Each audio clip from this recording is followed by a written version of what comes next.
Македонија е енергетски независна земја. Планот на владата за изградба на когенеративни централи треба да донесе стабилно производство на струја, ефтино грејење за домакинствата и почист воздух за сите. Овие централи кои во исто време произведуваат електрична и топлинска енергија имаат бројни придобивки.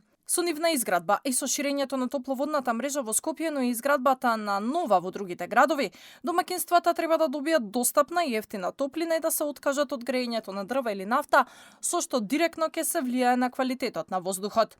Се преговара и за изградба на секундарната гасна и топловодна мрежа, а според најавите, приклучоците би биле бесплатни. За изградбата, според премиерот, би биле потребни 3 до 5 години.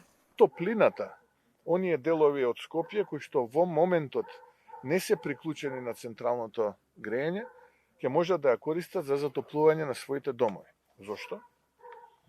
Затоа што сите анализи велат дека најголемата причина зошто имаме загадување е, за жал, системот на затоплување на домовите, односно користење на дрва и други типови на фосилни горива или отпад.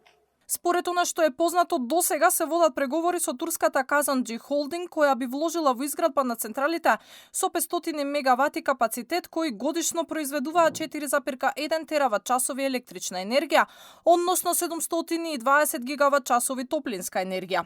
Компанијата е со искуство над 25 години и располага со инсталиран капацитет од над 3500 мегавати во 8 земји.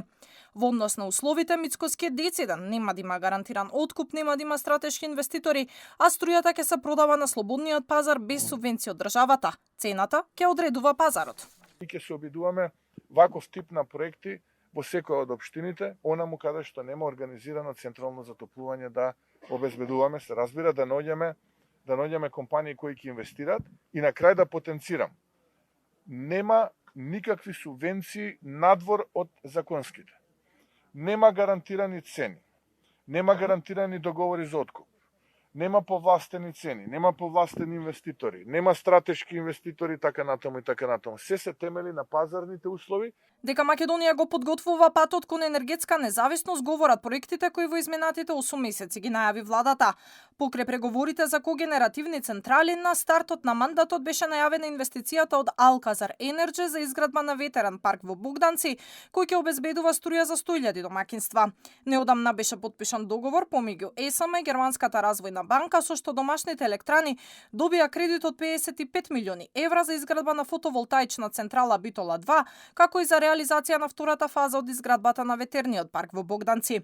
Владата соопшти дека се решава и едно од клучните прашања во енергетиката.